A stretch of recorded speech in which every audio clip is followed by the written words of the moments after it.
3 school districts in Allegheny County are receiving grants to make their classrooms more inclusive. The Hampton Township, South Park, and South Fayette School District will receive up to $30,000 over 3 years to make lesson plans, assembly suggestions, and book selections that help students with disabilities. And this news comes as Pittsburgh will be celebrating Disabilities with Pride this weekend. Joining us now to talk about the events happening are Matt Berwick of UPMC and Cori Frazier of the Pittsburgh Center for Autistic Advocacy. Thank you for coming in today. Thanks for having us. Let's talk about this. So let's start with you, Matt, about what's taking place this weekend. The events kick off tomorrow? Correct, yeah. So Friday we have our ramp crawl, which is hosted by Oakland for All, and that is from 4 to 7. And then on Saturday we have Disability Pride, which is from 11 to 4, and that's again at Shenley Plaza in Oakland. So it's really an opportunity for people to come out and check out everything related to disability and really give us an opportunity as people with disabilities to celebrate our culture. I need to know more about the ramp crawl. Yeah, so it started as an accessible bar crawl in Oakland, patronizing all of the restaurants that are truly accessible. And because of COVID, we've cut back on the going out into the businesses, but it's still a heck of an event under the tent in Shenley Plaza. There will be some adult beverages if you choose to partake, so that is definitely something that is available. It's such a fun and clever name for the event, too. I love that. And Cori, you are one of the speakers at the one of the events, Saturdays, right? Yes. And so tell me about what you plan to speak about, why it was so important for you to be there and be present. So a lot of my work really focuses on the disabled people who aren't part of the public conversation, so especially people with intellectual and developmental disabilities and otherwise marginalized disabled people like trans folks and people of color. So what I really want to talk about is how we make sure that when we are doing Pride for every disabled person. No matter where they live, how they live, that we're including our immune compromised community by wearing masks, that we are making sure to think about our brothers and sisters and siblings in jails and prisons and institutions. I want Disability Pride Pittsburgh to be for everyone. For everyone. We started off this segment talking about some of this funding that was going to schools. Just hearing that school districts and other places are taking notice that they need to do more, that we need to recognize, and starting with kids. How does this make both of you feel?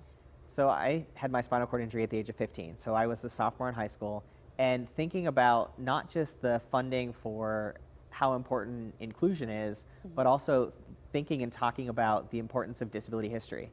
I think that's one of the things that people don't often realize about the disability community is that we have our own culture, we have our own history, we have our own folks that we look up to in the community. So it really is a culture all to itself. Yeah. And Cori, for you, I mean, you're talking about making sure that everyone is included. So hearing that some schools are taking notice that this funding is becoming available. Yeah, that's really exciting. Especially, so I'm a foster parent, and I see with my teens a lot where schools really do try to include kids with disabilities, but it does not always happen, whether that's, there just aren't the resources often to make it happen. Matt, you're the Senior Program Manager of Disability Accommodations for Clinical Services at UPMC. I wanted to look down to make sure I got that completely right. So what does it mean to really bring comfort to other people, to have this event and to be able to be a resource for people? Yeah, for sure. So being at UPMC, it's exciting that the ramp crawl and the event on Saturday is coming to Oakland. It's really in our backyard, and it really is just that opportunity to talk about how excited we are about people with disabilities or being disabled people. So it really is a great opportunity to showcase Oakland, but also think about and talk about accessibility. And Cori, you've talked about your passion and where you stand, but let's talk about what you do for the Advocacy Center. So I am a social worker as well as the director of the organization. I like to say we do whatever disabled people need us to do. Even though we started as an autism-specific organization, we've really branched out through doing mutual aid through the pandemic.